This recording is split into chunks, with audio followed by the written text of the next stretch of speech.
Ukraine said a Russian missile attack killed 7 people in Lviv on Monday, the first civilian victims in the western city, and reported signs that Russia had started its anticipated new offensive in the east. Maxim Kozycki, the governor of Lviv, which lies 60 kilometers from the Polish border, said preliminary reports suggested there were 4 strikes, 3 on warehouses that were not in use by the military, and another on a car service station. It was a barbaric strike at a service station. It's a completely civilian facility, he told a news conference. Andriy Sadovyi, mayor of Lviv, said the youngest victim among the dead was aged 30. The blast also wounded 11 and shattered windows of a hotel housing Ukrainians evacuated from elsewhere in the city. Andriy Sadovyi, mayor of Lviv, said the youngest victim among the dead was aged 30. The blast also wounded 11 and shattered windows of a hotel housing Ukrainians that had been evacuated from elsewhere in the country. 7 peaceful people had plans for life, but today their life stopped, the mayor said. Driven back by Ukrainian resistance in the north, Moscow had refocused its ground offensive in the 2 eastern provinces known as the Donbas, while launching long-distance strikes at other targets, including the capital Kyiv. Ukraine's Armed Forces Command said it believed that Russia had started a new push for control of the east, increasing the intensity of attacks. This morning, along almost the entire front line of the Donetsk, Luhansk, and Kharkiv regions, the occupiers attempted to break through our defenses, Security Council Secretary Alexei Danilov said in televised comments. They began their attempt to start the attack phase this morning, he said. A man and a woman were killed in Kharkiv on Monday when shells hit a playground near a residential building, the prosecutor's office said in a post on Telegram messaging service.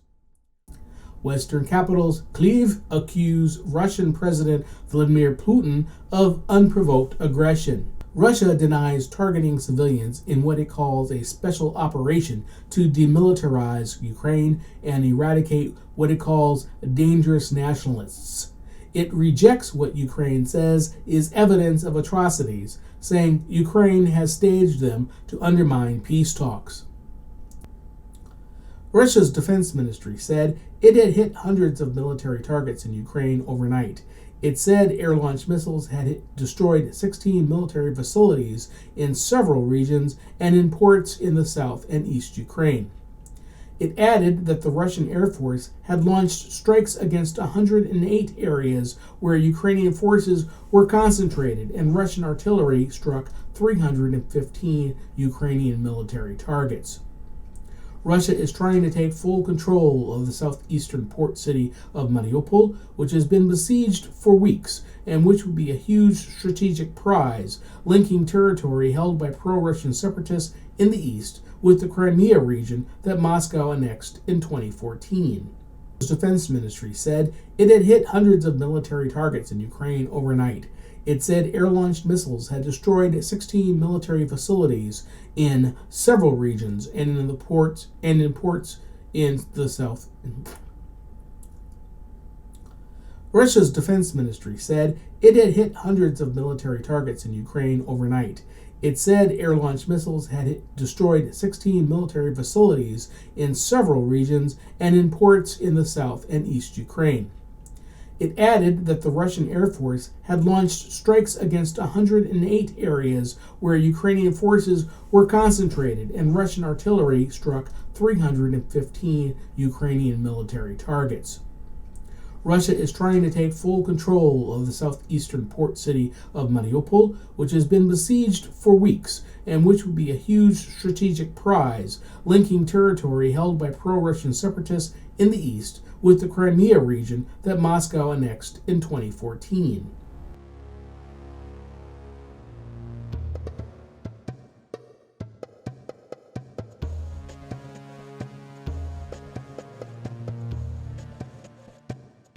Black kid until my sister was there, or there may have been another black kid in the school. And so I'm kind of thinking that I was sort of a test case for the faculty, for the school itself, for the district, in the sense that I think they might have, gosh,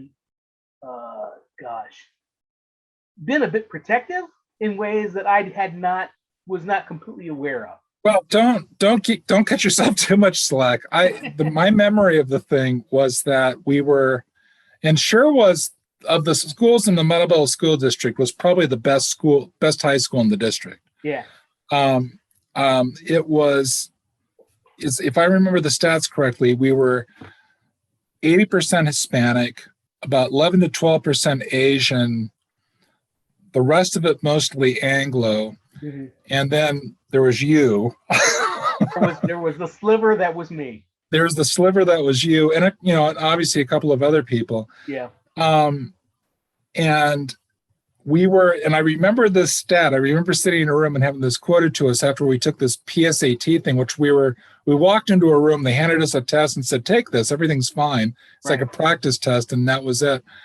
And it was, and finding out later, it was something that actually mattered. Yeah. Without being prepared for it. And what we were told was we were in the bottom 8% of high schools nationally on an academic scale. Mm-hmm. So however you sliced it, we really were not a place to be challenged. And we can. You were talking about AP courses. I'm going to interrupt you. You're talking about AP courses.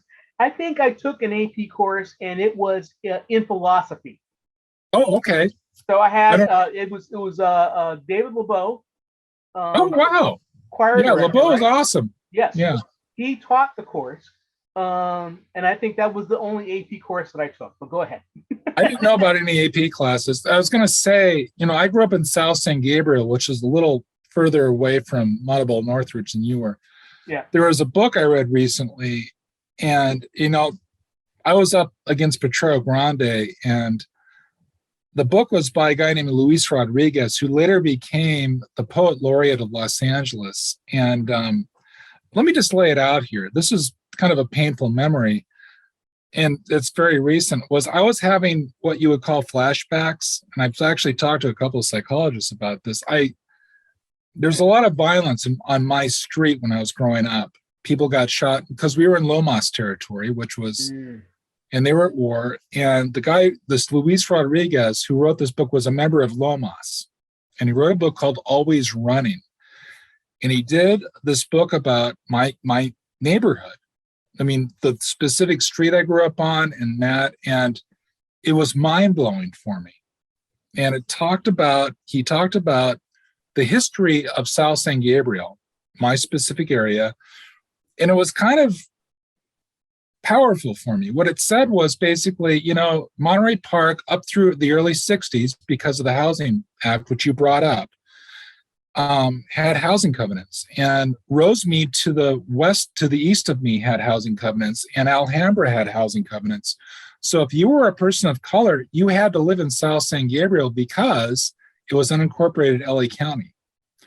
And so most of the people living there were people of color, Hispanic. And he said also you had people coming out of places like Manzanar and Tule Lake after World War II, the internment camps, who were a lot of my friends.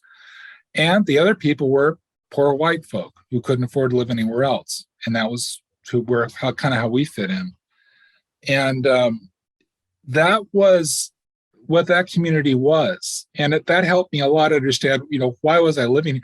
And when I was in corporate, I remember having people say, well, you lived in this awful neighborhood. Why didn't you just move to San Marino? I'm going, well, yeah, because we were eccentric white people. Why did we just, we could have lived in San Marino, but we decided to live in this cruddy East LA neighborhood with an active gang war going on.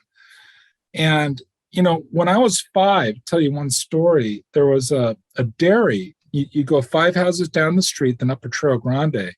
There was an East Side dairy there, and I go there. And if I had a dime, which I never had, the guy there would give you a popsicle with 2 popsicle sticks on it, And I'd always had a nickel. And I'd find a friend who also had a nickel, and he'd break the popsicle in half and give it to us. And his guy was Dave, high school kid. And sometimes I'd go up there by myself with a nickel, and I'd say, hey, Dave, I got a nickel, and he'd go, kid, don't do this to me. I'd say, oh, come on, Dave, give me the popsicle. And he would save half a popsicle with a stick in the bottom of the freezer for me. Well, one night through my window, I heard pop, pop, pop, pop, like that. Just pop, pop, pop, pop.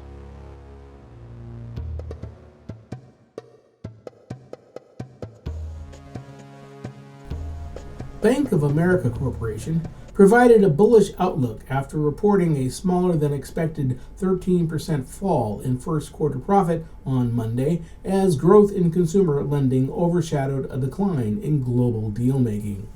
Chief Executive Brian Moynihan said Bank of America customers had spent at the highest level ever recorded for the first quarter, representing a double-digit percentage increase from a year ago. Could a slowdown in the economy happen? Perhaps. But right now, the size of the economy is bigger than pre-pandemic levels.